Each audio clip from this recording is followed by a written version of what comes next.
Good morning students. ચલો આજે આપણે જોવાના છીએ નન્સ્ટ ઇક્વેશન. બરાબર, તો જે અગત્યનું કહી શકાય અને ઘણીવાર પ્રૂફમાં પણ પૂછાતી હોય છે આ થિયરી કે નન્સ્ટ ઇક્વેશનને તમે પ્રૂફ કરો. બરાબર, તો આ થિયરી પણ હું તમને જે એનું મેથેમેટિકલ ઇક્વેશન છે એટલે ઇંગ્લિશ મીડિયમ અને ગુજરાતી મીડિયમનો કમ્બાઇન્ડ વિડીયો જ છે આ, એટલે એને કહેવાશે નન્સ્ટ ઇક્વેશન. નન્સ્ટ સમીકરણ. બરાબર, તો અહીંયા મેં આકૃતિ દોરી છે પેલો ડેનિયલ સેલ. આપણે જોઈ હતી કે ડેનિયલ સેલમાં શું હતું. બરાબર, તો જે આપણે પ્રમાણિત વિદ્યુત ધ્રુવ જે મતલબમાં SHE સ્ટાન્ડર્ડ હાઇડ્રોજન પોટેન્શિયલ માટે ઇક્વેશન જોયું હતું. બરાબર, તો જે નન્સ્ટ ઇક્વેશન માટેનું આપણે જો ઇક્વેશન જોઈએ તો ઇક્વેશનમાં ધારો કે આ ઇક્વેશન માટે આપણે એવું કહી શકીએ કે ભાઈ એનોડ હતો તો એનોડ ઉપર શું થતું હતું કે ભાઈ Zn +2 ઇલેક્ટ્રોન થતું હતું. ને અહીંયા કેથોડ ઉપર શું થતું હતું કેથોડ ઉપર થતું હતું Cu+2 electron, it gives Cu, આવું કંઈક થતું હતું. બરાબર, તો જ્યારે આપણે કોઈનો પણ પોટેન્શિયલ મેઝર કરવો હોય, પોટેન્શિયલ માપવો હોય તો શું થશે, એના માટેનું ઇક્વેશન જે જે આપણે ફાઇન્ડ કરવાનું છે, કોઈનો પણ સેલ ફાઇન્ડ કરવો હોય તો એ સેલ કઈ રીતે ફાઇન્ડ થશે, એ ફાઇન્ડ થશે E0 સેલ. પણ E0 સેલ માટે શું, ખાસ કરીને જેટલા મેટલ હોય, આ ઝિંક મેટલ છે તો મેટલ N+ ઇન્ટુ M, એટલે કે મતલબમાં Zn+2 માંથી જેનું રિડક્શન પોટેન્શિયલ હોય એ -RT/NF ઇન્ટુ log જે ધાતુ હોય, જે મેટલ હોય એનું કોન્સન્ટ્રેશન ડિવાઈડ બાય એના કેટલા નંબર ઓફ આયન્સ રિમૂવ થયા છે એનું કોન્સન્ટ્રેશન. આ જે ઇક્વેશન છે નન્સ્ટ ઇક્વેશનનું સ્ટાન્ડર્ડ ઇક્વેશન છે. અહીં એક ભૂલ થઈ ગઈ છે મારાથી, that is nothing but the log નથી, અહીંયા ln છે. બરાબર, નેચરલ લોગ છે, લોગ નથી. Okay, this is the Nernst equation. નન્સ્ટે આ ઇક્વેશન આપ્યું હતું કે ભાઈ E cell is equal to E0 cell -RT/NF ln M/Mn+. બરાબર, હવે તમે જાણો એ રીતે કે સેલ એટલે મેં કીધું હતું તમને, યાદ કરો, સેલ એટલે શું? સેલનો પોટેન્શિયલ. શું કહેવાય? સેલ પોટેન્શિયલ કહેવાય. કાલે જ આ વાત કરી હતી. ચલો યાદ કરાવડાવું તમને પાછું. ક્યાં આવી હતી? હા, આવી હતી, ક્યાં કરાવી હતી? યસ, ચલો જો કાલે મેં તમને આ વાત કરી હતી સેલ અને E0 સેલની. સેલ એટલે ત્યારે આવે જ્યારે એક પેલામાં પણ વાત કરી હતી કે સેલ એટલે કેમિકલ રિએક્શન ચાલુ હોય. જેમ કે આ સેલની જો કેમિકલ રિએક્શન ચાલુ હોય તો જે સોલિડ પોટેન્શિયલ હોય એને સેલ કહેવાય. અને આ E0 સેલ એટલે જે કેમિકલ રિએક્શન બંધ થઈ જાય પછીનો જે સેલ પોટેન્શિયલ હોય એને શું કહેવાય? E0 સેલ કહેવાય. R એટલે તો શું છે? ગેસ કોન્સ્ટન્ટ છે, વાયુ અચળાંક છે, તો એનું મૂલ્ય તો ફિક્સ છે, 8.314 joule kelvin inverse mole inverse. આરની વેલ્યુ ફિક્સ છે. એફની વેલ્યુ પણ 96,487 અને નિયર અબાઉટ 96,500 પણ લેતા હોય છે, 9650, તો એ પણ લઈ શકો. બરાબર, અને ટેમ્પરેચર જે છે એ કેલ્વિનમાં લઈશું આપણે. બરાબર, સો these are the R, F and T unit we are taking. Okay, આ યુનિટ આપણે લઈશું. હવે આની અંદર જે નન્સ્ટે ઇક્વેશન જે આપ્યું તો આપણે ખાસ કરીને કોપર માટે જો આપણે આ ઇક્વેશન લખવું હોય તો શું લખી શકાય?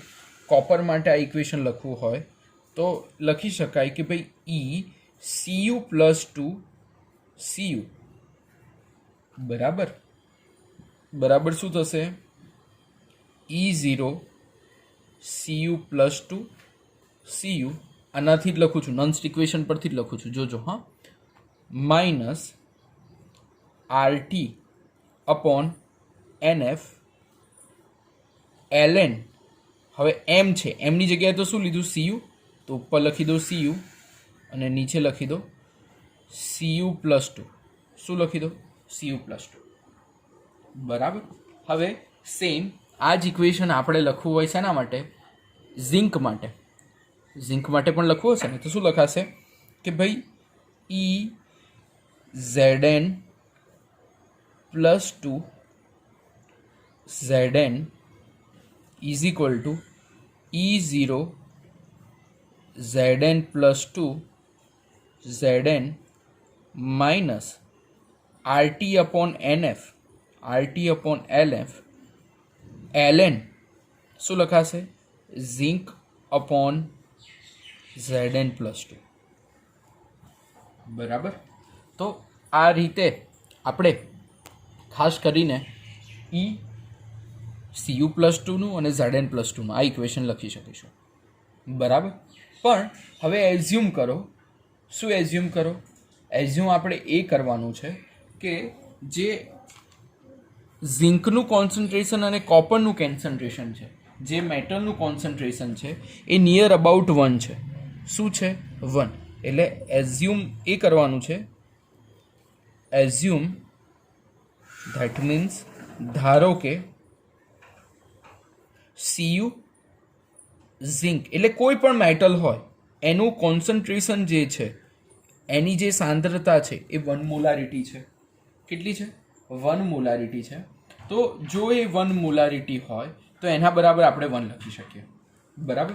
હવે કાલે મેં તમને એક સૂત્ર સમજાવ્યું હતું, યાદ કરો. કયું? કાલે એક સૂત્ર મેં કહ્યું હતું તમને, દાખલામાં આવ્યું હતું, E સેલ બરાબર E0 સેલ ક્યાંનો પણ? કેથોડ. ક્યાંનો? Cathode minus E0 cell anode. યાદ છે? કાલે આ ઇક્વેશન આવ્યું હતું આપણે. બરાબર. અહીંયા કેથોડ શું છે? અહીંયા કેથોડ શું છે? જુઓ છે, કોપરનો છે. અને અહીંયા એનોડ શું છે? ZnSO4નો છે. બરાબર. તો કેથોડ જે છે એ આપણે શેનો લીધો છે? કેથોડ જે લીધો છે એ શેનો લીધો છે? E સેલ બરાબર આપણે જો લખીએ, જો આપણે E સેલ બરાબર લખીએ તો કેથોડ જે છે એ છે શેનો? કેથોડ શેનો છે? કેથોડ શેનો છે? કેથોડ છે કોપરનો. એટલે ECU+2 CU માઇનસ, હવે જો અહીંયા E સેલ હોય તો અહીંયા E નોટ લખવાની જરૂર નથી, આપણે ખાલી એટલું જ લખી શકીએ ને, આ લખવાની જરૂર નથી કારણ કે E સેલ જ રાખ્યો છે. માઇનસ એનોડ ઉપર શું છે? ઝિંક છે. તો લખી દો ભાઈ ઝિંક Zn+2 Zn. સમજાય છે? તો એનોડ અને એનું લખી દીધું. હવે આનું ઇક્વેશન તો તમારી પાસે છે આવેલું, આ રહ્યું. આનું ઇક્વેશન પણ છે તો લખો. હવે હું લાંબુ થાય એટલે પાછળથી લખું છું, ધ્યાન રાખજો. E cell is equal two આ જે છે અહીંયા આવી ગયું. હા, હવે હું થોડું પાછળથી લખું છું. E cell is equal to ECU+2નું ઇક્વેશન શું છે? E0 CU+2 CU minus RT upon NF ln CU upon CU+2. આવું છે? સમજાય છે? માઇનસ માઇનસ હવે શું છે? આ આપણે શેનું લખ્યું? આ આપણે આનું ઇક્વેશન લખ્યું. હા, ધ્યાન રાખજો. આ ઇક્વેશન આનું છે જે આપણે આના ઉપરથી લાવ્યા છે. બરાબર. સમજાય છે? હવે માઇનસ Znનું લખીશું. તો Znનું શું છે ઇક્વેશન? Znનું ઇક્વેશન શું છે? આ રહ્યું. તો Znનું ઇક્વેશન છે E0 Zn+2 Zn minus RT/NF ln Zn upon Zn+2. આપણે અહીંયા તો હવે શું લેવાનું છે? 1. ને અહીંયા શું લેવાનું છે? 1. બરાબર. સમજાય છે? ત્યાં તો આપણે શું લેવાનું છે? 1 લેવાનું છે. તો હવે આપણે કૌંસ છોડીએ. ચલો, કૌંસ છોડીએ એટલે શું થશે? કૌંસ છોડીએ એટલે આ તો શું આવશે? E સેલ જ આવશે. એટલે અહીંયા તો E સેલ જ રહેશે. અહીંયા થોડું લખેલું છે દેખાતું નથી પણ ધ્યાન રાખજો, E સેલ જ આવશે. હવે કૌંસ છોડીએ છે તો શું થશે E0 બ્રેકેટ ઓપન કરી એટલે CU plus 2 CU minus RT upon NF ln CUનું તો 1 કરી દીધું એટલે હવે શું કરી દેશે ઉપરનું કોન્સન્ટ્રેશન તો 1 થઈ ગયું છે બરાબર એટલે ln 1 અપોન નીચે શું થઈ ગયું CU પ્લસ 2 હવે માઇનસ કરો તો E0 શું થશે E0 થશે Zn પ્લસ 2 Zn આ માઇનસ અંદર એપ્લાય કર્યું તો આ માઇનસ માઇનસ શું થઈ જશે પ્લસ થઈ જશે માઇનસ E0 માઇનસ પ્લસ એટલે RT ln 1 upon Zn plus 2 સમજાય છે હવે કયા બે સ્ટેપને સાથે લખીએ આ બે સ્ટેપને સાથે લખીએ છીએ જોજો હા આ બે સ્ટેપને સાથે લખીએ છીએ તો જ્યારે આપણે આ બે સ્ટેપને સાથે લખતા હોય તો થશે શું ઈ સેલ બેઠું જ છે એની જગ્યાએ આ બંને સ્ટેપને સાથે લખીએ છીએ તો E0 CU plus 2 CU minus E0 Zn plus 2 Zn minus આ વાળું સ્ટેપ અહીંયા લખીએ છીએ minus RT NF ln 1 upon CU plus 2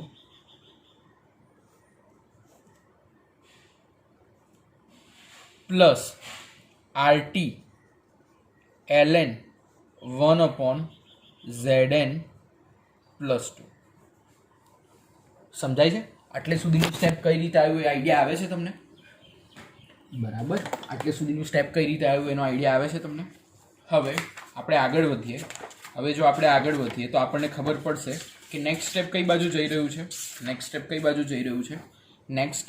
જઈ રહ્યું છે કે ભાઈ આટલે સુધી આપણું આવ્યું હવે ઈ સેલ છે બેઠું જે છે એને લખી દો ઈ સેલ હવે આ જે ઇક્વેશન આપણું જે આવ્યું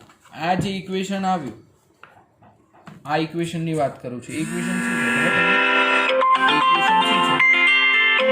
આ equation E0 CU plus 2 minus equation છે શું CU પ્લસ 2 CU ને Zn પ્લસ 2 Zn વાળું જે ઇક્વેશન આવ્યું ઇક્વેશન કયું ઇક્વેશન છે યાદ કરો આ ઇક્વેશન કાલે જ આવ્યું હતું E0 સેલનું ઇક્વેશન છે બરાબર તો આ ઇક્વેશન માટે શું લખી શકીએ ઈ સેલ બરાબર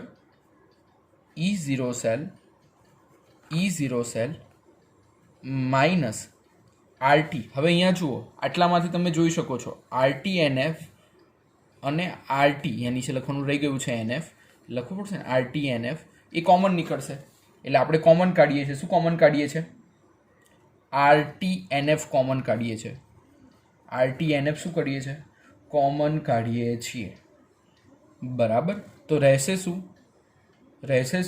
જો એ કોમન કાઢીએ તો RT NF કોમન કાઢીએ માઇનસ તો રહેશે શું ln 1 અપોન CU પ્લસ 2 રહેશે હવે આ માઇનસ કોમન કાઢ્યું તો અંદર જશે તો શું થશે ln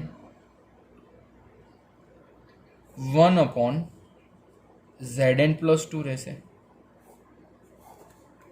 બરાબર હવે આ n એટલે શું અત્યાર સુધી આપણે n લખીએ છીએ પણ હવે આપણે n ને સમજીએ કે n શું છે n એટલે કેટલા નંબર ઓફ ઇલેક્ટ્રોનની હેરફેર થઈ છે કેટલા ઇલેક્ટ્રોન્સ આમ ગયા છે કેટલા ઇલેક્ટ્રોન્સ આ બાજુ ડાયવર્ટ થયા છે તો અહીંયા ઇલેક્ટ્રોન કેટલા છે 2 તો ધેટ મીન્સ n બરાબર શું આવશે 2 ઇલેક્ટ્રોન બરાબર તો અહીંયા n બરાબર હવે આપણે પુટ કરી દઈએ છીએ 2 સો E cell is equal to E0 cell minus RT upon n કેટલા છે 2 એટલે 2f થશે હવે ln નું તમે જાણો છો શું log ધારો કે આવું હોય ln a minus ln b તો શું થાય equation ln a upon b બરાબર તો અહીંયા પણ એવું જ છે આ જે છે a છે આ જે છે એ b છે તો શું કરશું આપણે આનું એ અપોન બી કરીશું તો લખાશે ln 1/cu + 2 અપોન 1/zn + 2. હવે તમને ખબર છે કે આ એ છે, આ બી છે, આ સી છે ને આ ડી છે, તો કોણ કોણ ભેગા થઈ જાય? એ અને ડી ભેગા થઈ જાય અને બી અને સી ભેગા થઈ જાય.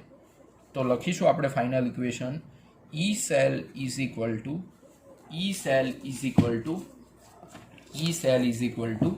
E0 cell minus RT/2F. લોગનું હવે આપણે ln જ રાખીએ છીએ, ચાલો પછી ચેન્જ કરીશું. Zn + 2 ને 1 ભેગા થાય એટલે શું થશે? ln Zn + 2 upon cu + 2. બરાબર, આવું થશે. હવે ln ને આપણે ચેન્જ કરીએ, લોગમાં ચેન્જ કરીએ એટલે E cell is equal two આવશે E0 cell minus RT/2F. ln ને લોગમાં કરો એટલે શું આવે? મલ્ટીપ્લાયમાં 2.303 આવે. ln નું ચેન્જ થઈ જાય લોગમાં, log Zn + 2 upon cu + 2. Okay, સમજાય છે? તો આવી રીતે આપણે થઈ શકે. હવે આરનું વેલ્યુ મેં તમને કહ્યું એમ, આરની વેલ્યુ જે છે એ લો 8.314, ટેમ્પરેચરની વેલ્યુ લો 25 ડિગ્રી સેલ્સિયસ એટલે 298 કેલ્વિન, n બરાબર 2 લઈ લીધા છે આપણે, ટેમ્પરેચર લઈ લીધું છે 2.303 લઈ લીધું છે. આ બધી વેલ્યુ જો તમે આની અંદર મૂકી દઈશો, આ બધી વેલ્યુ આમાં તમે પુટ કરશો તો ફાઇનલી તમારું ઇક્વેશન શું આવશે ખબર? તમારું ફાઇનલી ઇક્વેશન શું આવશે? તમારું ફાઇનલી ઇક્વેશન આવશે E cell is equal to E0 cell minus આ બધી વેલ્યુ આની અંદર પુટ કરવાની છે તો આવશે minus 0.059 upon 2 log Zn + 2 upon cu + 2. બરાબર, તો આ ઇક્વેશનને કહેવામાં આવે છે નન્સ્ટ ઇક્વેશન. શું કહેવામાં આવે છે? નન્સ્ટ ઇક્વેશન.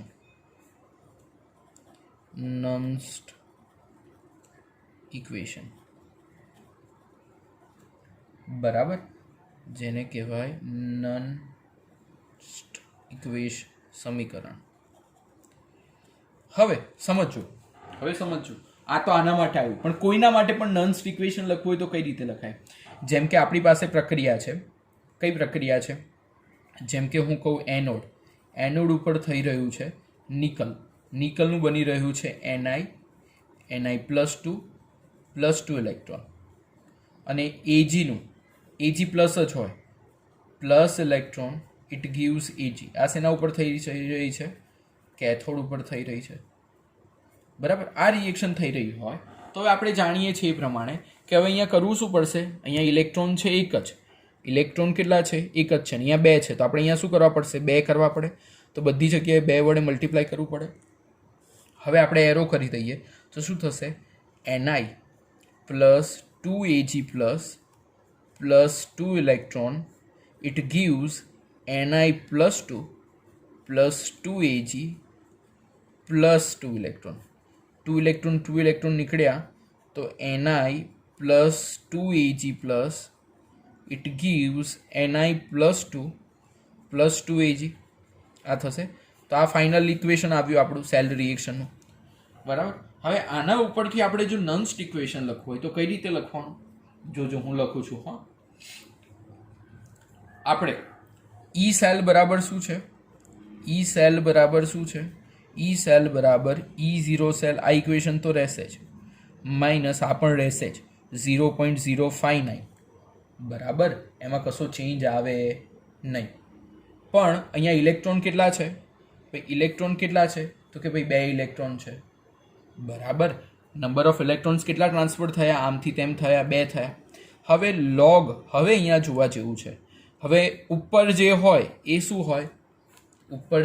શું હોય? એનોડ હોય, અને નીચે હોય એ શું હોય? કેથોડ હોય. તો અહીંયા એનોડ શું છે? અહીંયા એનોડ શું દેખી રહ્યા છો તમે? એનોડ જોઈ રહ્યા છો નિકલવાળો.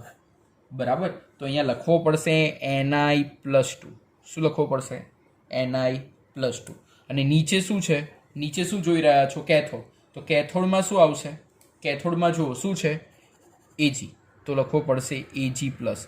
પણ અહીંયા 2 છે, તો ઘણા છોકરાઓ અહીંયા 2 લખી દે છે, પણ 2 અહીંયા નહીં, -2 લખવાનો છે. -2. This is the most important point. જે પણ રિએક્ટન્ટની આગળ જે હોય એ એના -2માં જતો રહેશે. સમજાય છે? તો ખાસ કરીને આપણે હવે જોઈએ કે કોઈ પણ માટેનું નન્સ્ટ ઇક્વેશન લખવું હોય, જસ્ટ લાઈક આપણે આવું ઇક્વેશન છે, small a capital A, small b capital B plus small c capital C plus small d capital D, બરાબર. અહીંયા number of electron n electron જેટલા જાય છે. તો નન્સ્ટ ઇક્વેશન આના માટે લખવું હોય તો આપણે શું લખીશું? E cell is equal to E0 cell minus RTNF ln જે મતલબમાં C⁻C પ્રોડક્ટ જે છે D⁻D અપોન A⁻A B⁻B. આ રીતે આપણે નન્સ્ટ ઇક્વેશનને ડિફાઇન કરી શકીશું. ઓકે, તો આ થઈ નન્સ્ટ ઇક્વેશનની વાત. કઈ રીતે નન્સ્ટ ઇક્વેશન આપણે સમજાવી શકીએ. ઓકે, હવે આપણે જઈએ નન્સ્ટ ઇક્વેશનમાંથી જે સેકન્ડ થિયરી આજની છે એ છે નન્સ્ટ ઇક્વિલિબ્રિયમ કોન્સ્ટન્ટ. આ પણ ઇઝી છે, બંને સાથે સમજાવી શકીશું ગુજરાતી ઇંગ્લિશ મીડિયમને. Equilibrium constant for Nernst equation. Form Nernst equation એટલે અહીંયા આપણે થિયરી થશે ગુજરાતીમાં સંતુલન અચળાંક નન્સ્ટ સમીકરણ માટે. બરાબર. ઓકે, હવે આપણે અહીંયા સમજવું ખાસ એ પડે કે સંતુલન અચળાંકની વાત ક્યારે આવે. જ્યાં સુધી એ નહીં સમજો ત્યાં સુધી તમને સમજાશે જ નહીં કે સંતુલન અચળાંક શું. એટલે પહેલાં તો આપણે ખાસ એ સમજવું પડે કે સંતુલન અચળાંકનો મતલબ શું. બરાબર. હવે સમજજો, આ જ ખાસ સમજાવવાનું છે કે અહીંયાથી ઇલેક્ટ્રોન ભાઈ છે અહીંયાથી આમ જતા હતા. ઇલેક્ટ્રોનનો ફ્લો અહીંયાથી આમ થતો હતો. એક સમય એવો આવશે કે ઇલેક્ટ્રોનનો ફ્લો અહીંયાથી આમ જતો અટકી જશે અને પ્રક્રિયા શાંત પડી જશે.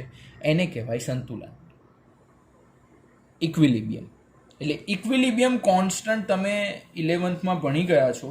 જ્યારે પ્રોસેસ શું થઈ જાય? સ્ટોપ થઈ જાય. એટલે કે જે પણ પ્રક્રિયા થતી હોય શાંત થઈ જાય. પછી પ્રક્રિયામાં ન પ્રક્રિયકથી નિપજ બને ન નિપજથી પ્રક્રિયક બને, ના A to B બને ના B to A બને, શાંત થઈ જાય. એને કહેવાય ઇક્વિલિબ્રિયમ કન્ડિશન, સંતુલન પ્રક્રિયાઓ. બરાબર. તો જ્યારે પ્રક્રિયા શાંત થઈ જાય ત્યારે જે ઇક્વિલિબ્રિયમ કોન્સ્ટન્ટ જે છે, સંતુલન અચળાંક, ઇક્વિલિબ્રિયમ કોન્સ્ટન્ટ જે છે એ શું થશે? Kc. શું થશે? Kc, જેને કહેવામાં આવશે સંતુલન અચળાંક. બરાબર. તો આપણે અત્યાર સુધી જોઈ પ્રક્રિયા. એક પ્રક્રિયાની આપણે ક્યારની ડેનિયલ સેલની ચર્ચા કરી રહ્યા છે કે ભાઈ Zn+Cu+2 અગર એની આપણે ચર્ચા કરીએ તો થશે Zn+2 + Cu. આ એક પ્રક્રિયા છે. બરાબર. હવે Zn છે સોલિડ.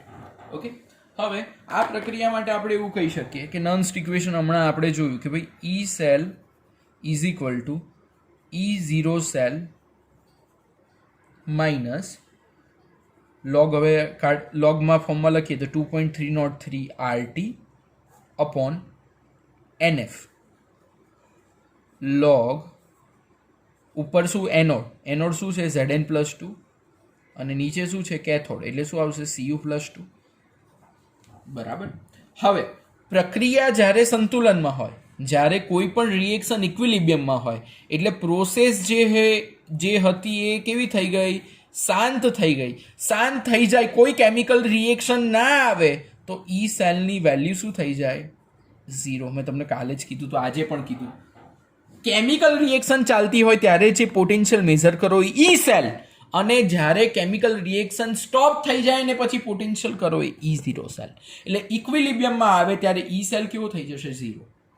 તો આ જો 0 થઈ જાય તો આપણે શું લખી શકીએ કે ભાઈ 0 બરાબર E0 સેલ જે હતું બેઠું ને બેઠું.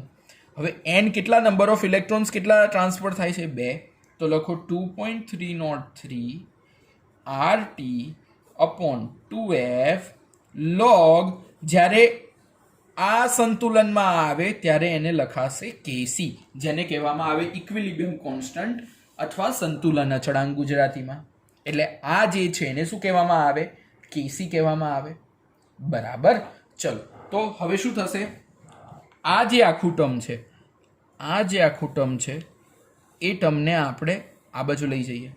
બરાબર. એટલે શું થશે કહો છો મને કે ભાઈ E0 cell is equal two આ બાજુ જાય એટલે માઇનસનું પ્લસ થઈ જાય 2.303 RT upon 2F log Kc. શું થાય? log Kc થાય. હવે આ હિસાબે જો આપણે કોઈ ગણતરી મીન્સ કેલ્ક્યુલેશનના જે સમ છે એ આપણે વધારે ઇક્વિલિબ્રિયમ કોન્સ્ટન્ટના શેમાં જોઈશું? થોડા ન્યુમેરિકલ્સ આપણે કાલે કરીશું. ત્યારે કાલે આખો દિવસ આપણે ન્યુમેરિકલ્સ જ સોલ્વ કરવાના છે આ રિલેટેડના. ત્યારે વધારે આપણે સારી રીતના સમજીશું. બરાબર. જેનાથી તમને સમજાય કે શું છે. ઓકે. તો આ થઈ ઇક્વિલિબ્રિયમ કોન્સ્ટન્ટની વાત થઈ કે કઈ રીતે આપણે ઇક્વિલિબ્રિયમ કોન્સ્ટન્ટ. એટલે પહેલી થિયરી આજની કઈ હતી? નન્સ્ટ ઇક્વેશન. નન્સ્ટ ઇક્વેશનનું તમારે મેથેમેટિકલ પ્રૂફ તૈયાર કરવાનું છે. પછી સેકન્ડ થિયરી આજે આપણે કરી એ કઈ થિયરી કરી? Equilibrium constant for Nernst equation, એટલે કે ભાઈ સંતુલન અચળાંક માટે નન્સ્ટ ઇક્વેશન. બરાબર. અને હવે ગિબ્સ એનર્જી જોવાના છે. ગિબ્સ ઉર્જા કોના માટે? ઇલેક્ટ્રોકેમિકલ સેલ માટે. ચાલો, તો આપણે એ પણ એકદમ મસ્ત અને ઇઝી થિયરી છે, એટલે તમને આમાં જ હું સમજાવીશ કે ભાઈ પહેલાં આપણે ઇંગ્લિશમાં હું લખી દઉં છું થિયરીનું નામ. Gibbs energy for electrochemical cell.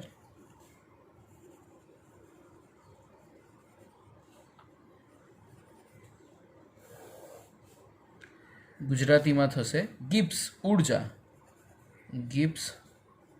ઉર્જા. શેના માટે?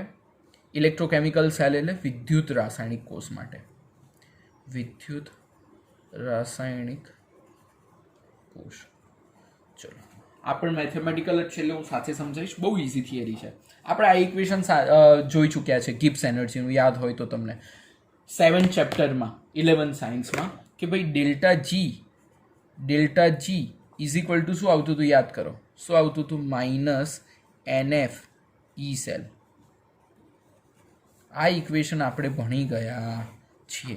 જ્યાં ડેલ્ટા જી એટલે ગિબ્સ ઉર્જા, N એટલે નંબર ઓફ ઇલેક્ટ્રોન્સ, F એટલે ફેરાડે કોન્સ્ટન્ટ, અને E સેલ એટલે જ્યારે કેમિકલ રિએક્શન ચાલુ હોય ત્યારનો જે પોટેન્શિયલ હોય એને કહેવાય E સેલ. આ બધા નોટેશન તમારે તમારી રીતના લખવાના. હા, આની પણ વેલ્યુ મેં હમણાં તમને નન્સ્ટ ઇક્વેશનમાં જે સમજાય એ લખવાની. હવે તમે જાણો છો આપણે કઈ પ્રક્રિયા અત્યારે જોઈ રહ્યા છીએ? ભાઈ ઝિંક સોલિડ છે મારી પાસે, ડેનિયલ સેલ જે ભણી રહ્યા છે, Cu+2 એક્વિયસ ફોર્મમાં છે. આ પ્રોસેસ જ્યારે Zn+2 બને છે, જે એક્વિયસ હોય છે, પ્લસ Cu સોલિડ હોય છે. આ પ્રોસેસ જ્યારે થાય છે ત્યારે નંબર ઓફ ઇલેક્ટ્રોન્સ કેટલા ટ્રાન્સફર થાય છે? તો 2. તો n બરાબર, તો પહેલું કામ કરીએ, ડેલ્ટા જી બરાબર મૂકી દઈશું 2 2F E સેલ. બરાબર. જ્યારે આ જ ઇક્વેશનને જો આપણે 2 વડે મલ્ટીપ્લાય કરીએ, જેમ કે 2 zinc plus 2 Cu+2, it gives 2Zn+2 plus Cu. તો હવે અહીંયા જો ઇલેક્ટ્રોન કેટલા ટ્રાન્સફર થશે? 2 × 2 2 into 2 એટલે નંબર ઓફ ઇલેક્ટ્રોન્સ કેટલા ટ્રાન્સફર થશે? 4 ટ્રાન્સફર થશે. સમજાય છે? તો અહીંયા n બરાબર ત્યારે શું આવશે? 4 આવશે. સો એ આ ઇક્વેશન માટે આપણે લખી શકીએ -4 Fe સેલ. બરાબર. હવે જ્યારે રિએક્શન મતલબમાં સ્ટોપ થઈ જાય એટલે કે કેમિકલ પ્રોસેસ ના થતી હોય ત્યારે આ ઇક્વેશન આ રીતના પણ લખી શકાય delta G is equal two 4FE0 cell. કારણ કે રિએક્શન પતી ગઈ ત્યારે તો E0 સેલ પણ તમે લખી શકો. બરાબર. જ્યારે તમે વાત કરો ગિબ્સ ઉર્જાની જ્યારે વાત કરો ત્યારે ગિબ્સ ઉર્જા અને ખાસ કરીને સંતુલન અચળાંક જે છે એના ઉપરથીના પણ ઇક્વેશનો લખ્યા છે કે ગિબ્સ ઉર્જા એટલે કે Gibbs energy and equilibrium constant relation, એ બંનેનું રિલેશનનું પણ એક ઇક્વેશન છે. એટલે કે ગિબ્સ ઉર્જા અને સંતુલન અચળાંકનું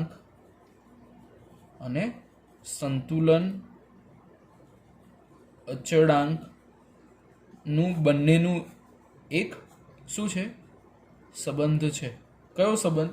એક ઇક્વેશન જે છે એ હું તમને લખીને બતાવું છું કે ડેલ્ટા G0 જે હોય is equal two -RT ln Kc, જ્યાં Kc એટલે સંતુલન અચળાંક એટલે કે ઇક્વિલિબ્રિયમ કોન્સ્ટન્ટ, ln તો તમને ખબર જ છે નેચરલ લોગ છે, R ગેસ કોન્સ્ટન્ટ એટલે કે વાયુ અચળાંક, T એટલે તાપમાન ટેમ્પરેચર. આના ને આના પરથી એક ઇક્વેશન બનશે. એ કયું છે? Delta G is equal two -NFE0 cell અથવા E સેલ પણ લઈ શકો is equal two -RT ln Kc. આ એક ઇક્વેશન યાદ રાખજો. આપણે આના ઉપર કાલે દાખલા આના ઉપર જોવાના છીએ કે કઈ રીતે આના ન્યુમેરિકલ કરી શકાય. ઓકે, તો આજની જે 3 થિયરીઓ છે એ 3 થિયરીઓ પ્રોપર સમજીને કરજો, એને મગજમાં નાખજો, 2 ટાઈમ્સ લખજો, અને બીજા અમુક શોર્ટ આજે ક્વેશ્ચન હું એક એસાઇનમેન્ટના ફોર્મમાં મૂકીશ એ પણ પ્રોપર સમજીને તૈયાર કરજો. કાલે આપણે આખો દિવસ આ ચેપ્ટર રિલેટેડના ન્યુમેરિકલ સોલ્વ કરીશું. ઓકે, ચાલો આજના માટે આપણે આટલું રાખીએ છીએ. Thank you.